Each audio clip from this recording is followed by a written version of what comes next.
Storytelling Podcast, episode number 2. Welcome to the Storytelling Podcast, where everything's fictional, even you. And now, here are your hosts, two guys and a girl who hate Game of Thrones, Garrett, Zach, and Cristal. Hello, everyone, and welcome to the Storytelling Podcast, the podcast that's all about fiction, fiction, and more fiction, and telling the best truths through the medium of lies. I am your host, Garrett Robinson, and with me today, as they were last week, are Z.C. Bolger, author of Danny Calloway and the Puzzle House, and Cristal Logothetis, pen name of V.C. Cole, author of Via Rosal. What's up, guys? Hey. Hey. All right, so last week we had an hour and a half of technical issues before we could get started, and this week it was only a half an hour. So, hey, we're moving up in the world. Yeah, that's good. That's an improvement. This Zach is getting better and better. Better and better at fixing your crap. Because it was Zach last week. Yes. You know, I've listened back to the first episode several times now, and Zach, you mentioned a couple of times that you wanted to be like Indiana Jones, and why was that again? That's what Indiana Jones does. He fucks lesbians a lot. Right. That was sorry. That was probably super quiet, wasn't it? Yeah, that was very quiet. Yeah. Wait, I heard it. We're gonna like totally not be professional, and what the hell? I can see this. Yeah, I see how that's working. Yeah, this is awesome. Okay, so let's just move swiftly onward there. Actually, do you guys want to hear some interesting facts about the first episode? Sure. Let's do it. Okay, so first of all, you're not going to believe how many subscribers we have. I'm going to guess. Go ahead. 1.5. I think it's one person like a midget. I would say we have 3, and one of them is in Kazakhstan or something. Okay, well, actually, I didn't think it was that many subscribers, but compared to what you guys are guessing, it's actually pretty impressive. We have 16 subscribers. Damn! Really? I know. Wow. 16. Yeah. Which is not super impressive compared to like other podcasts in their second episode. Like, I figured that we had more than 16 friends in this world. But, Dude, I didn't promote this to anybody. I did not either, actually. I was going to ask you about that. I promoted it, actually, and I put up a, I'm going to put this up right here. I put up a new, if you're listening on the audio, I'm sorry, because I'm about to screen share something on the video. But it's our new website. Can you guys see that? Yay! Yay! It looks great. Pretty cool, right?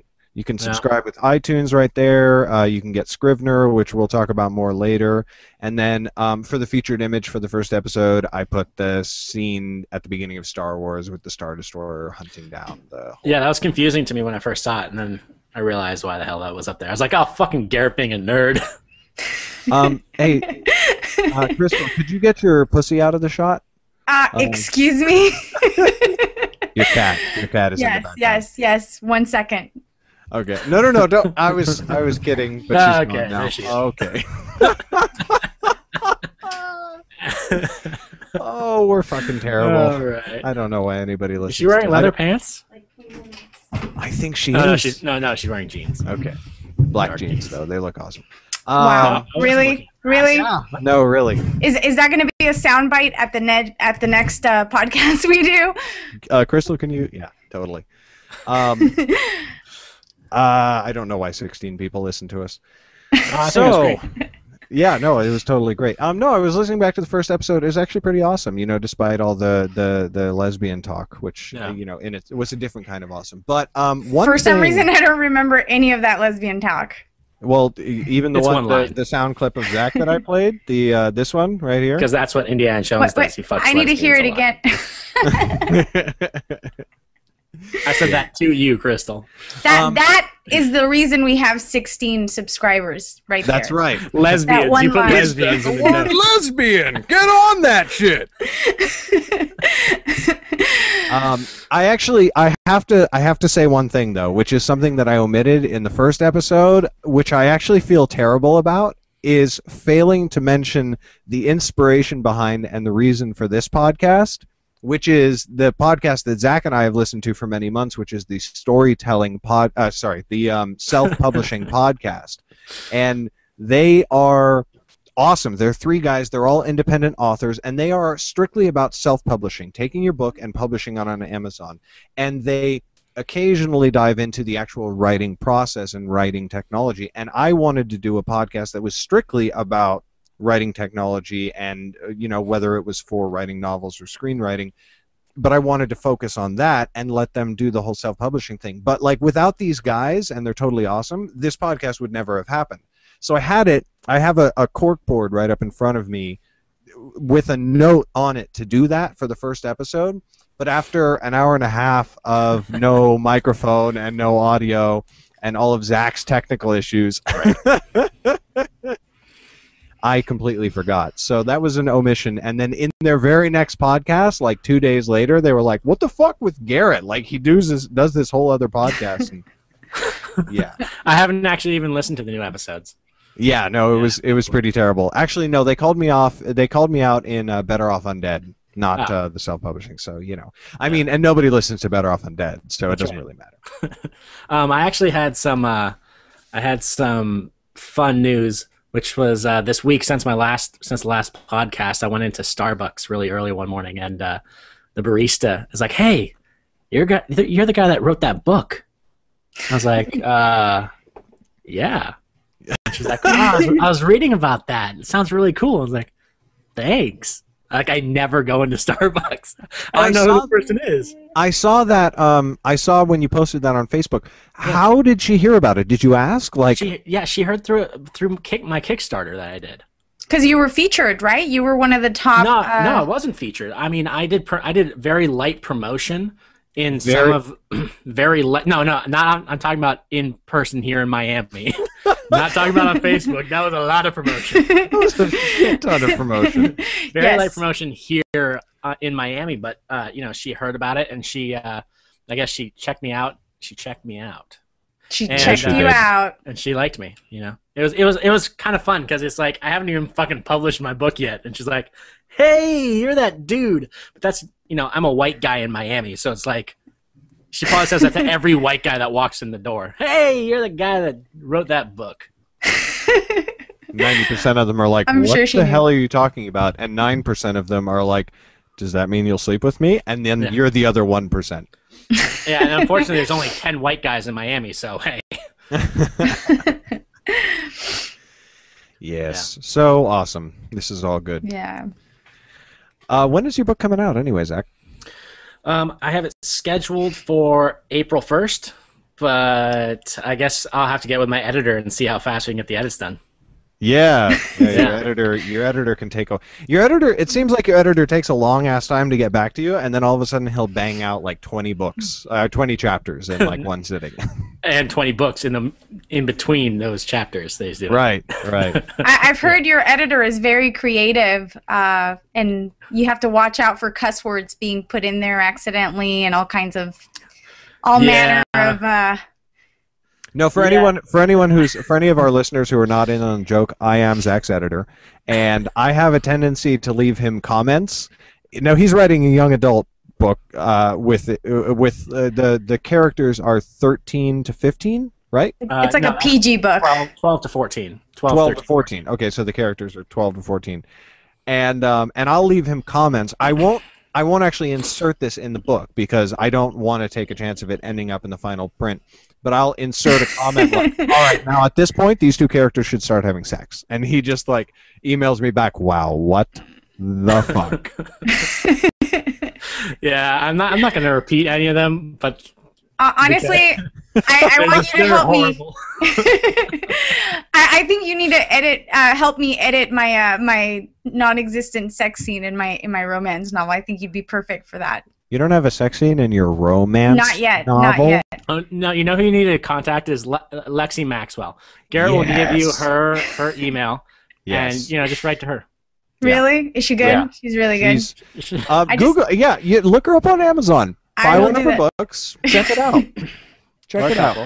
Yeah, every time I start writing it usually I'm in a Starbucks, so I just start like looking over my shoulder, and I'm like, can people read my thoughts right now? And I just feel like people tell how wet I am? See, when I write sex scenes, I talk out loud as I'm writing, and that's why I go to Starbucks. Oh, and then he inserted his what the fuck? There's just a complete huge space around me. It's like those old guys who look at porn on their iPads. Dude.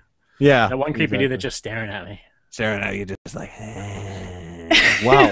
So this is one of those episodes that if you're not watching the YouTube video, you are missing the fuck out. Oh, okay. That totally reminds me. The last episode, I listened back to it, and I described the opening scene of Jaws, and literally, this is my description. And then she goes in the water, and whoosh, whoosh, whoosh, whoosh, done. Right. And I'm going, that makes a lot of sense if you're watching the video. Makes zero sense if you're listening to the audio. No, it works. It works surprisingly well for me personally. I listened back to it. See, the hand movement is what I thought like made it go, pretty well. I don't know. I think that if you're listening to the audio, it makes sense if you've seen Jaws, and if you haven't, then if you haven't seen Jaws, then we don't want you listening to our podcast. Spoiler I'm sorry. Exactly. And half our subscribers quit. So, all right, enough of this mindless rambling. Shall we get on to the topic of the day? I know you two are both super excited about this. Yeah. Oh my god. This is I've dubbed this a Garrett topic, one that only Garrett would be interested in doing. I have a lot of opinions about it, and it's something that's very near and dear to my heart. And in particular, I'm pissed off when people misunderstand it or denigrate it. It's the 3-act structure, and for me, it's like, okay, it is. People tend to place two. I don't know how to describe it, but I feel like a lot of people misunderstand it. A lot of people misunderstand it, and they misuse it or think that it's invalid or something because they don't understand it fully. And that's why I kind of wanted to talk about it. And actually, we're sort of going to go... We're going to start talking about it, and we're going to start talking about the first act. And if we really run out of shit to say about the first act, then we're going to bail, and we'll start talking about... Then we'll move on to the second act and the third act. But I think that I, at least, could talk about each of the acts for an hour, so I wanted to make the next 3 shows first act, second act, third. Yeah, but you can talk about anything and just continue to talk about I can talk about anything for an hour. I had a hangnail one time, and I'll just go on for an hour on that. So Garrett, let me ask you this. I think the most poignant question on the 3-act structure theory, because like you said, there are a lot of people, and I'll kind of put myself in that boat, that don't really follow it, don't necessarily think it's necessarily that important, or that, because there's so many examples of movies that have 5 acts. Shakespeare, I was reading about, almost all of his plays have 5 acts, not 3. And I mean, one of the things that a lot of critics of the 3-act structure say is that theoretically every story is going to have a beginning, a middle, and an ending. So you could classify all sorts of books and movies or anything as being 3-act structure, when in fact, if you really look at it closer, and especially if it was well written, it has 5 or 6 or 7 acts, such as, one of my favorite movies of all times, which is Pulp Fiction. It has, I think, 4 or 5 acts plus some little vignettes in there. So I don't know. That's my biggest question is there really a legitimate 3-act structure theory that works, or does everybody just try to classify everything they see as being 3 acts?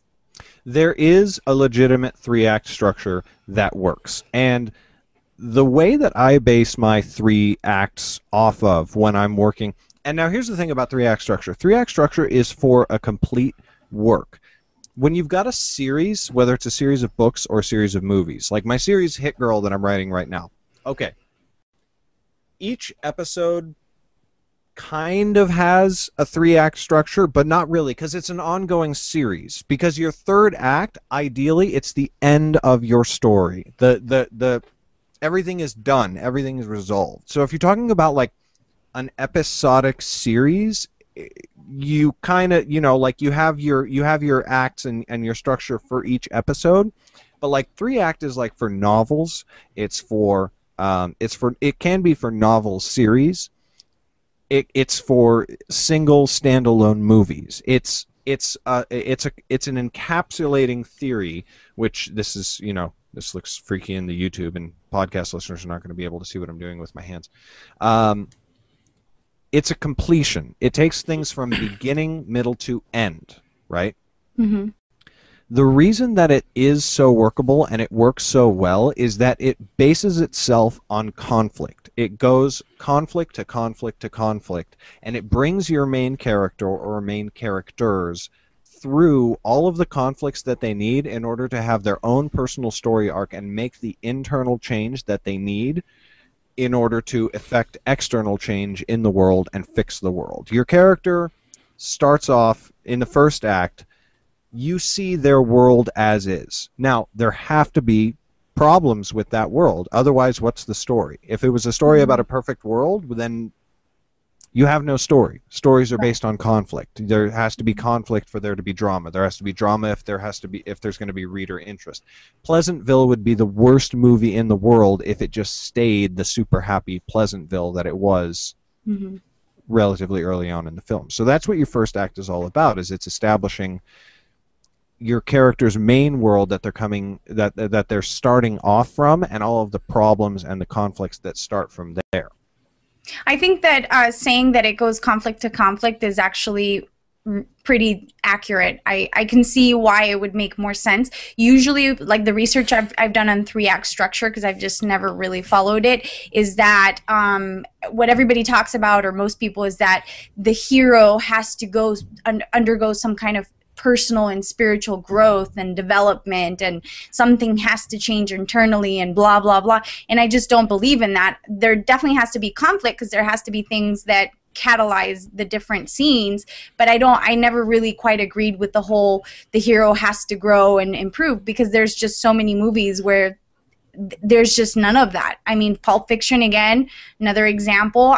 Nobody improves or has some kind of spiritual realization. Jack Reacher, another great movie, same thing. I think that's a bit deep, though. I think that's a bit of a very deep, view on what has to happen, because a spiritual movement is like, it doesn't have to be some huge thing, because at the end of Act 1, like your character basically has to have made a decision that he's going to try to handle whatever the hell's happening. Right. And it doesn't have to be something huge. In my book, there's no, massive spiritual life-changing experience that, Danny is trying to fix or anything. And I'm totally in your boat as well. I don't ever and have never gone, here's my 3-act structure. Now, my book, if you read it, it's 3-act structure all the way. Same with mine, actually. Yeah, it was not intentional, Yeah. But I kind of disagree. Like, I don't feel like it has to be, some overly, dramatic, religious experience type of thing. Right. I think that there has to be growth in order for it to be a great movie or story.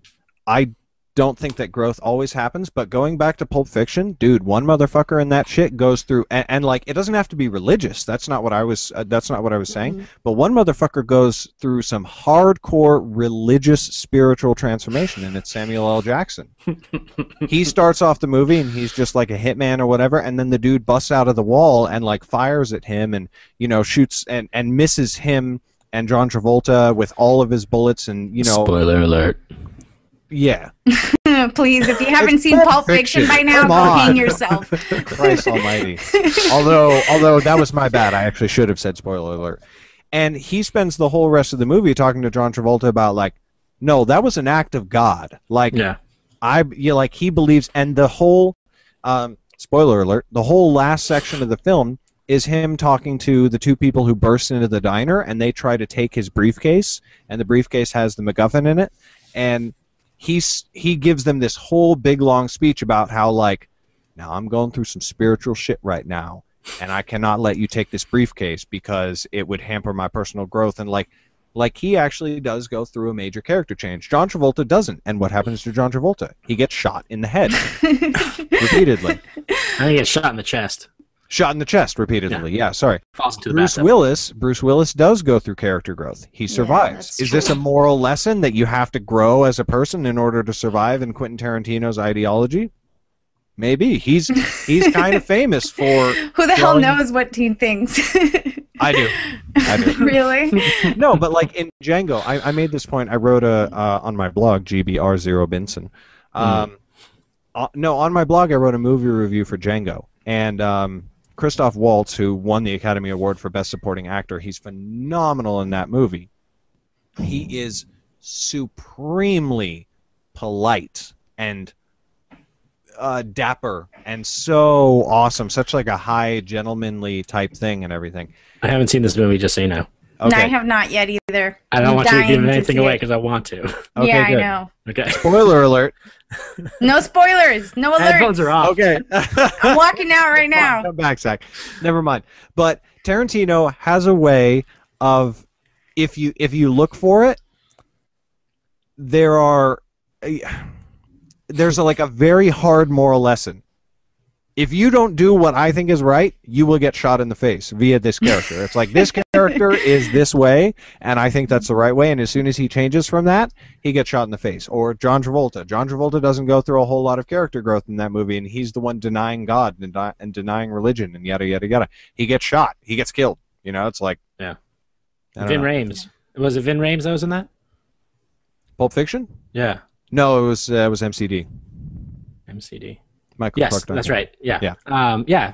Character growth, you know. Anal rape is not a very fun thing. No, yeah, exactly.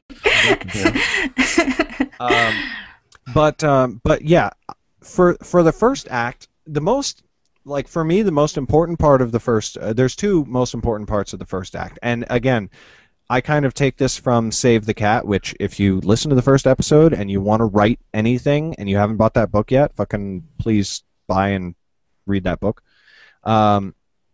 He talks about, there's two really, really important things in the first act. The first one is the statement of your theme. Whether you're writing a book or you're writing a movie, you generally have a theme. The current theme that runs through a lot of my writing right now is like personal responsibility and like the need to do something when you see something is wrong or messed up, and it's not okay to just like ignore what's going on in a non-optimum situation.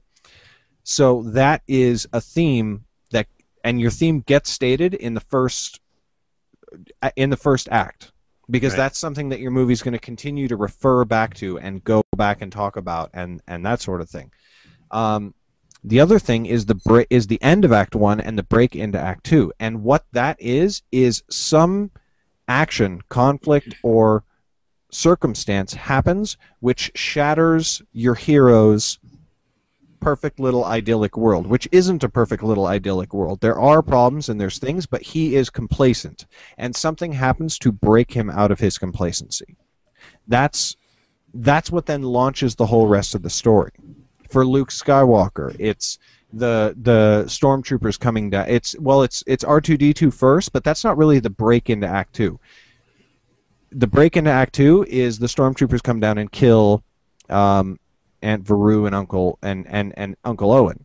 They're killed. If you, God damn, you remember the names and everything. Aunt Veru. You remember the names? Yeah, Are those real names? Yeah, I'm Those are the almost legitimate certain names. those are their actual names. It's either Veru or Baru, but I'm almost positive it's Veru. His aunt and uncle are killed, and he comes back to the farm, and you know, Obi-Wan's like, oh, you couldn't have saved them, yada, yada, yada. And he says, I want to come with you and I want to become a Jedi. Boom! You're into Act 2. Like, Act 2 has now begun because he has, some cataclysmic event has come in, changed his world, and he decides, I'm going to go on this adventure. And that's the basis of it. Right. And I think you can find that in pretty much any good story. One movie that I can think of that I couldn't find 3 acts, like I analyzed it and I couldn't find the 3 acts, Memento. Have not seen it. Okay. Well, yeah, I mean, you're talking about the one that's backwards, right? Yeah, it's backwards. It goes the guy with short-term memory That's loss. funny because I when you told me that we were doing this, the first movie I thought of was Memento, and Right. I was like, but if you played that forward, if you played it backwards but forward, Right. If you would played- find it. Right. And it would have exactly. Right. It would go that way. Right, but exactly. Here's the thing, and again, this is from Save the Cat. I'm a real Save the Cat fanboy. I When know. somebody, I know you know. Okay. Right? Should I leave you alone? You know it. He talks about Memento, and he's like, I always go out and I go with my formula and I do my thing, and people are always like, well, what about Memento? That doesn't have 3 acts. That doesn't fit into most of the typical genres. And he's like, Memento was not a successful film. It was a great film. It's one of my favorite films of all time. I now have to see it. Oh, you really do. I've never seen it. It's great. It's fantastic. It's an early Guy Pearce movie, and it's one of Christopher Nolan's first movies ever. Christopher Nolan is the director. You know who he is. Mm-hmm. Never sure. You are a girl. No, I've heard of Christopher Nolan. Can you refresh my memory, though, on what else he's done in life? You kidding? I just don't remember. That's all. The Dark Knight, the Batman. Oh yes. Okay. Of course. I knew that. And there go the rest of our listeners. And everybody else is like, doesn't even know who Christopher Nolan is. I'm out. No, I knew who that was. I just couldn't remember. It was evading me. That's all. Right. Okay. So that's why I never ask who anybody is. I just go, yeah, okay. Just Google it on your phone real quick. It's like, oh yeah, I love his work. Oh shit, he's a director. So Memento was not a successful film. It just didn't ever find its audience, and it had a cult following, and it found its appeal to a certain artistic segment of the populace, and it launched his career in all these sort of things. But it's like, if he'd kept making films like Memento, he wouldn't be Christopher Nolan. I have a bank account with hundreds of millions of dollars in it, and I could buy your country. Mm-hmm. Like if you look at the rest of his films, all of the Batman movies and Inception and yada yada, like he those are 3-act films. They just are. Yeah. But again, I feel like you can find 3-act structure in almost anything. Yes. Because you can break anything up into 3-act structure. And in fact, a lot of those 3-act structure films, if you look at them, you could argue that they have 4 or 5 acts, because there's a lot of twists and turns and grades of. Some of them really stick to 3, but some of them are just, like I think a really traditional, like, wow, this is a 3-act structure and follows everything to the T. And for me, would be The Truman Show. That really it includes that whole the growth of the guy, the development, the conflict, and everything, because he realizes that he's in a movie set. And that's a good example. That's I think a perfect shining example of a 3-act structure, or one of these cheesy Hollywood pre-manufactured canned films like Transformers, which put me to sleep always, inevitably. See, somewhere between our last. Well, here, this will get some people back. The one that I think of is Boondock Saints, and I think that Boondock Saints has a great 3-act structure, because it's very defined.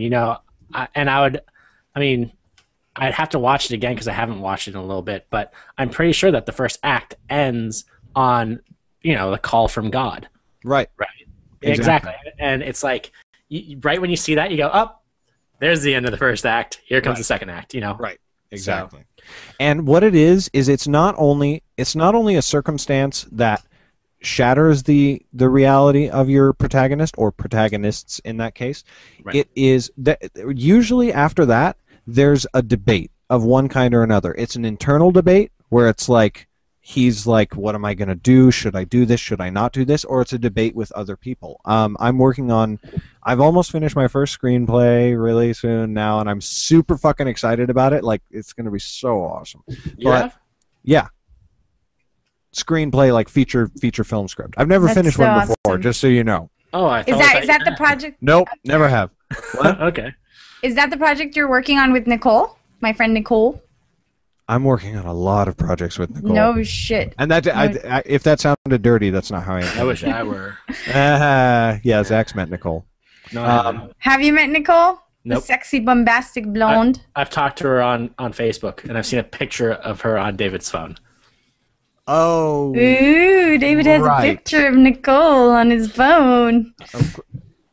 David's friends with Nicole. I have a picture of Garrett on my phone. That does not surprise. So no, but in basically a guy's a member of a band. I don't want to get too far into it because I don't want somebody stealing my idea because I'm all too familiar with people listening to podcasts and stealing story ideas. Yeah. This is a great storyline, story idea. Well, I like it. And this guy gets offered a record deal, but there's a lot of stipulations to it. There's a lot of conditions and things that he has to, like conditions that he has to meet.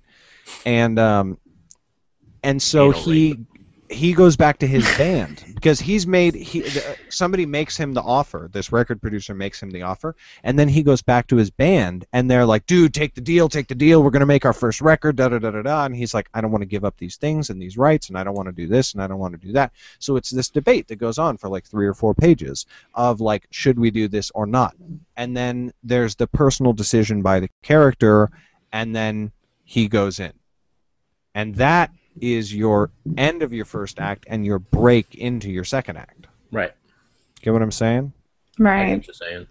I mean, I don't disagree with the 3-act structure. Cristal does. I just No, I'm like a little more convinced. My main disagreement stemmed from the fact that there has to be some kind of internal growth and this and that, and I was just too thinking. deep. Yeah, it's a little too deep. But the way you explained it, there's conflict, and yeah, I can see how in most cases, people grow because we're human beings and we learn normally. Most people usually learn from their mistakes and they learn from the things they go through in life, But I just felt like, well, there's so many movies that are great and don't follow that. So that was kind of my disagreement. But well, most people change, usually for the worst. Yeah, exactly. That was a life is pain. Life is only pain. Those were self-publishing podcast jokes. See, Zach and I are big fans. Johnny, Sean, Dave, please don't sue us, please. I need to start listening to those guys. You fucking no, you really do. You actually really do. They're on episode 37, I think. No, wow. Way past that. They're in their 50s. They're on 30. They're in their 30s on Better Off Undead. Oh, maybe that's what I'm thinking of. Yeah. Just out of curiosity, how many followers do they have? Like a lot? Yeah, like a lot. Like just on YouTube, I don't know how many subscribers of the podcast, but like hundreds of subscribers on YouTube. We have 6. Teen. Yeah, no, 16. no. We have 16 subscribers to the podcast audio. Yeah. We have actually. Hold on YouTube. Oh, on YouTube, one of those is me. Yeah, me. One of them is me. I should probably subscribe too. So we have 3. Hold on. And I followed it with my 4 other accounts as well. So yeah, somebody else vamped for a minute. I'm gonna check this out because I think because that's what Indiana Jones does. He goes around fucking lesbians. Fuck. Come on, somebody else pick up the slack. I gotta look this up. I think this is gonna be the okay. funniest Oh, thing so ever. what I was saying, I don't disagree with the 3-act structure, but I never think of I'm gonna be using it. We have 3 subscribers.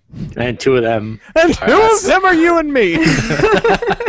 I'm pretty sure the 3rd is Chrissy. Probably. I would not be surprised at all. Shout out to Chrissy. Shout out to Chrissy Moss, our first and so far only Legit. fan. Anyway, I don't disagree with it. I just don't intentionally use it, which whatever. Right, and but that's the thing is that I think that if people understood it a little bit better, it's a powerful tool. Like there's no denying that it is a powerful tool because I mean it works, and it's like you said earlier, Cristal, that like Shakespeare, didn't use it or had more acts than that. I don't know if I took Romeo and Juliet, I'd find 3 acts in that like right away. There's 5. There's 5. I can pull up the website that I was reading on that because honestly, I read Romeo and Juliet in like high school. But there's 5 acts. But you can when I read it, I remembered. Sorry, he broke it into 5 acts, but you can break it into 3 acts. That's the thing. Yeah, a beginning, a middle, and an end. That's my argument. Where he It starts, it continues, and it finishes. Where his reasoning fell down is where he broke up his acts, because I don't think that the guy who wrote that article had a full handle on what an act is. It is a change. It's not only a change in the conflict of the story, it is a change in the nature of the conflict. Because in Romeo and Juliet, it's Romeo, here he is, he's doing his thing, and da-da-da-da-da. He meets Juliet. He falls in love with her. There's his debate with his friend, and then he's like, I'm a bone this bitch with my dick. And from that point, the nature of the story has changed. It has gone from Romeo being a dude to Romeo courting Juliet. Who's fiddling with their microphone? Zach, he's panting heavily for some reason. No, I think... Get a grip, Zach. I think you're fondling your mic, Cristal, a little bit. I am not fondling my mic. That's you. Okay, That's I am not fondling my mic. Okay. Wow. So my it's husband gonna be great for the audio in the hallway, listeners. like, what the hell? So then the second act is him courting Juliet, and it's all of the things that they go through, and then she falls in love, and they're trying to spend more and more time together. Okay, but all the things they go through could But all the things they go through are not acts. They are not acts because it's the same story. It's, I want to go spend more time with Juliet. I want to go spend more time with... You shouldn't go spend more time with Juliet. She's from the other family. Romeo shouldn't spend more time with you. You're from the other family. It's just the same... Sorry, go ahead, Zach. Somebody else jump in, because I feel like I've dominated. I just have to say that Shakespeare wrote 5 acts, a 5-act play, because he's fucking writing a play. Okay, this was presented, in what was it, 16th, 15th century or whatever. Okay, the but fuck. And the other films thing are is, called screenplays. Right. No, Okay, but the other thing is an act in a play is a complete, like, it's a different thing.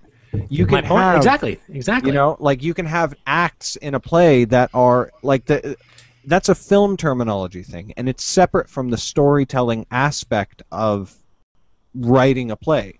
When you're writing a play, you break it up into as many acts as you need to for breaks, pauses. You can introduce an act because all of the actors have to go do costume changes and makeup and put on a different wig, And it's that's what I'm saying.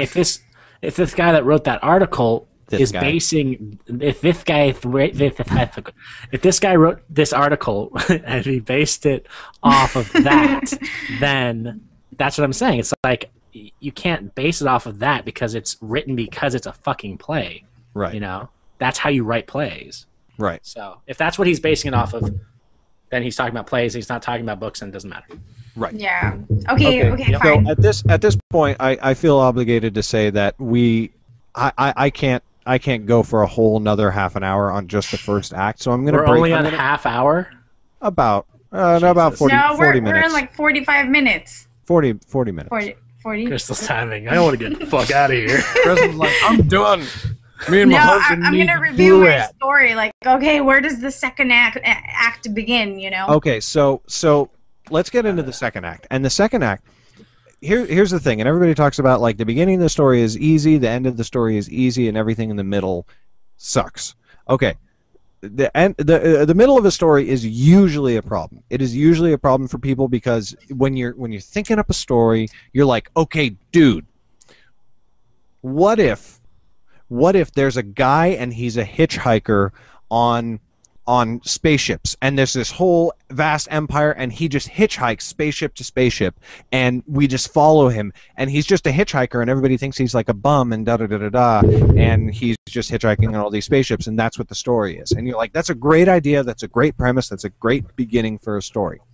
And then you're like, but then at the end, he turns out to have been the king of the galaxy, the galactic empire, and he's been hitchhiking to find out things about the society and how it's breaking down. And when he figures it out, he resumes his rightful place as the emperor and uses that to, like, destroy the bad guy. And Spoiler alert.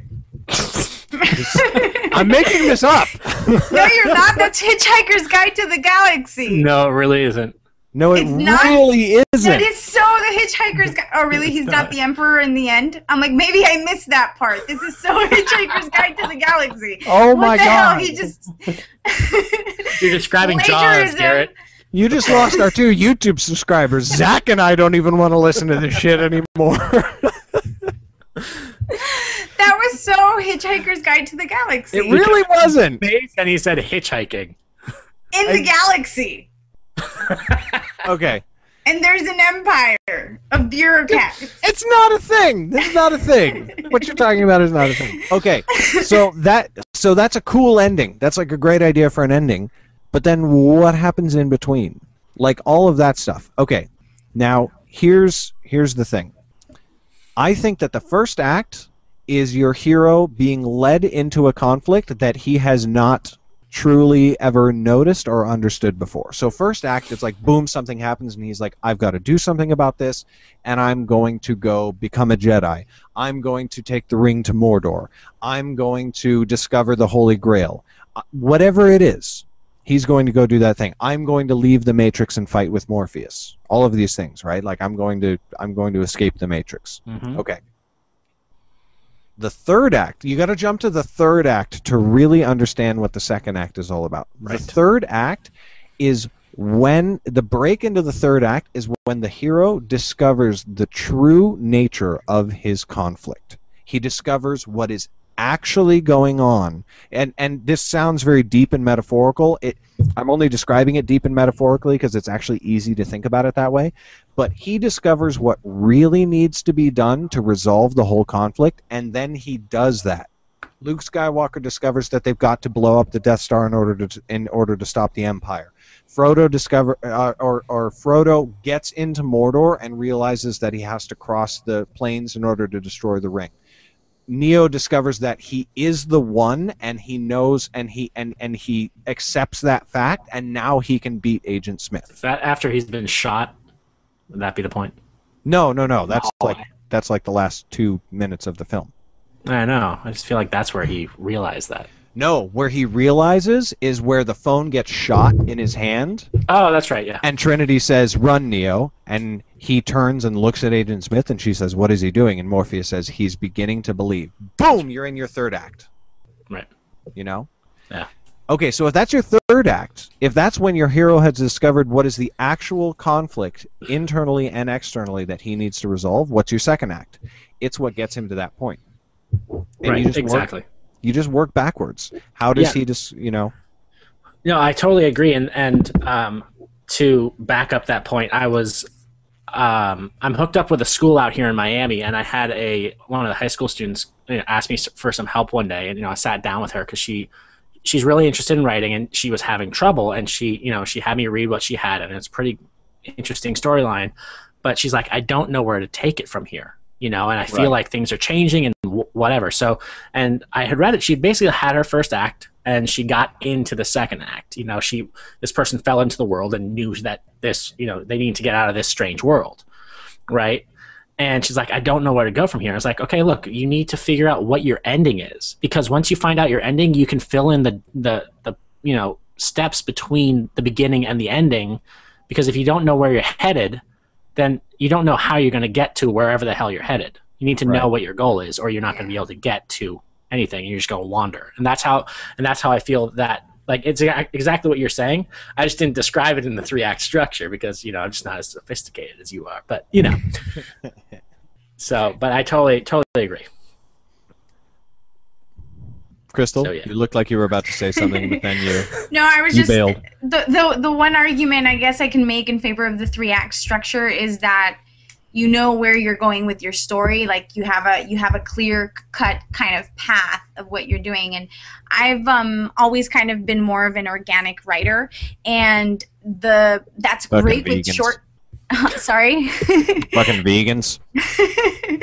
No, I've been a wholesome, organic writer. I just write, a lot of times I have a dream, I sit down, I write it, 2 hours later I have a story. But that works really great with short stories. It doesn't work with novels or 80,000 plus word books. It just doesn't, because then you're like, oh my God, I have the best freaking ending for my story. I just woke up from a dream and it seems amazing. And then you analyze it and it's totally implausible. And I really believe that even in fiction, your ending and what your character does has to be plausible. Even if it's totally and utterly impossible, it's the author's job to really make it believable. And I've had that. I've had times where I didn't really think the ending through, and because of that, I got stuck, if you will, in my second act, because I now had to take my characters in a certain direction that was implausible, and because of that, I didn't know where to take it, you know, and what to do with it.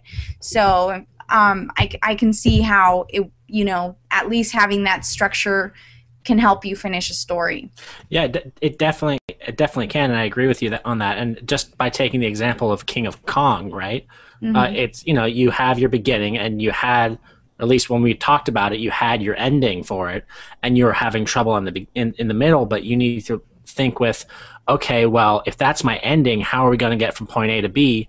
But you also have to have an actual understanding of what you're writing, because if you're going to be writing something that is, you know, extraordinary, where you can have a giant gorilla running through, you know, Hong Kong or whatever, and not everybody's fucking freaking out, then it's like you can go that route. If not, then you have to go a different route. But if you know your story structure, or if you know what you're actually, like, what your universe is, you know, what your world is, then you can, and you know your beginning and you know your end, then you can, you know, easily fill in that second act, I feel.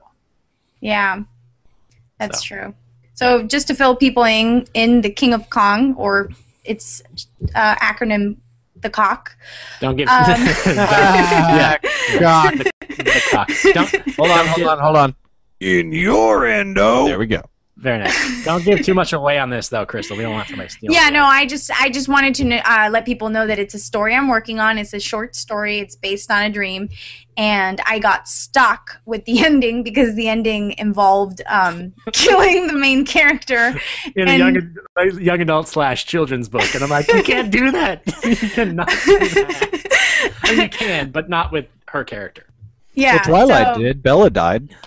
No, she. That's a joke. Because she actually did. Oh, Cristal jumped in there pretty quick. No, she didn't. I thought you hadn't read them. No, I admitted to reading them. Yeah, After you admitted to reading them, I admitted to reading them. I'll even go as far as to admit that I've read the first 78 pages of 50 Shades of Grey. Garrett's read after that, she was done. Yes, I was. I need a cigarette. Yes, I was. I need a cigarette. Innuendo. Innuendo. Okay, there you need you a new go. fucking sound clip, Garrett. You've played that 5 times. I'll work on it. Well, hey, I mean, there's always... Because that's what Indiana Jones does. He fucks lesbians a lot. That's a great sound clip. It really is. Well, 50 Shades of Grey is an excellent example of the 3-act structure. I wouldn't know. It's not. I don't even know. I don't know where I was going with that. I have a feeling that book violates every single theory and premise of what you need to do to write a successful book. That's not all it violates. You can all go to hell because look how many millions of copies it sold. Right, and that's the thing. I mean... okay. It takes a big fat dump on any sort of 3-act theory you have or anything. No, that's it true. just happens to be successful. No, that's true. But here's how 50 Shades of Grey relates to the 3-act structure. Have you read it? Let me ask first. No, I haven't. No, I haven't. But here's the thing. I already know from multiple people, including the self-publishing podcast guys, like, they've read it and they're like, it's really poorly written. Like, it's not well written. Go to Amazon, look at the reviews page. People are like, it's not well written. It is not a good story, but it's hot and it made. But I got off 10 times. Exactly. It's like, I got off a lot. That's what it's all about. So here's the thing. As with anything, and in particular, as with anything that we ever say on this podcast, and anything that anybody else tells you, take rules with a grain of salt. Rules are kind of bullshit. If you're an artist, you're already breaking rules. So you can look at rules and you can be like, well, I'm going to try to break it. But it's more successful to understand why the rule exists and then make a conscious choice about breaking it. Because if you try and just fly off into the wild blue yonder and do something that's totally contrary to all the rules, you're trying to reinvent the wheel. And You might write a 50 Shades of Grey. You might. But for every 50 Shades of Grey, one of them, there are thousands of unsold manuscripts out there that are absolute pieces of shit because they didn't try to follow the rules either. And then there are lots of really, really good, well-received books that have sold millions of copies that also broke the rules. But they knew what they were doing, they knew the rules, they studied them, and they made a conscious decision of, I'm going to do this. And that comes down to editor's notes as well. Don't follow an editor's note just because they give you the note. Right. You need to, like, if you understand the note, a good editor will say, look, you need to fix this, and here's the rule on that, and they'll link it. That's what Garrett does. It's amazing because if you read my profile on our website, I am not a grammarian. I am not a speller. I'm a storyteller, and Garrett is the anal, fucking grammar Nazi, which is fantastic to have him as an editor. So, but his notes are, you need to have this here, and here's the rule on it. I'll read the rule, and for the majority of the time, I'll go, okay, I agree with that, and it flows correctly. But there are those times where I'm like, that doesn't flow how I want it to, so I'm not going to use it. But I understand, where he's coming from, and I understand the rule, and I feel like that. It falls into exactly what you're talking about with understanding what the rule is, but not necessarily having to follow it as long as you understand it. Right. If you just like want a buck 3-act structure and you're just like, well, fuck this, I'm gonna go do something else. Before you do that, do something super formulaic. This is actually a good way to break free of restrictions. If you feel like you're being restricted by rules that you've learned, let's say that you learn 3-act structure and you feel restricted by it. Write something that's so blatantly 3-act structure, it's like people would puke if they read it. Just write it as a short story or a short novella, 20,000 words, something like that. If you're me, you can crank that out in an afternoon. But like write it so that it's so goddamn. Crystal's flipping me off. If you're listening to the audio, Crystal just shoved her middle finger into the camera. Both of them. Both of them. But write something that's blatantly. It's like, John was home. John was happy. John's mom said, you need to get a job. I'm not paying for you anymore, and you're not allowed to live here. And then John goes and gets the job, and like just the most banal 3-act thing that you can. Like, dude, where's my car? Yeah, I wouldn't say that's the most... It doesn't have to be stupid. Yeah, exactly. I wouldn't say that's the most banal 3-act thing I've ever heard of. But do something like that, and then, see where it works for you, see where it doesn't, and then say, all right, now what if I tried it off in this direction? And then write it and see how it goes. I mean, maybe you'll discover the new 4-act structure, which is the way that all stories should be told. But probably not. No. Probably not. Well, I mean, statistically speaking, it's like, 1 in every million people makes some, like, fantastic new discovery that changes the face of a technology. So, statistically speaking, no, you're not going to. But don't. Especially if you're listening to us. Especially, dude, if you're listening to us, you're already gone. So. Yeah, you're fucked. Yeah. I mean, ultimately, I think that even if you have a great 3-act structure, what makes a good book are like so many different factors, right.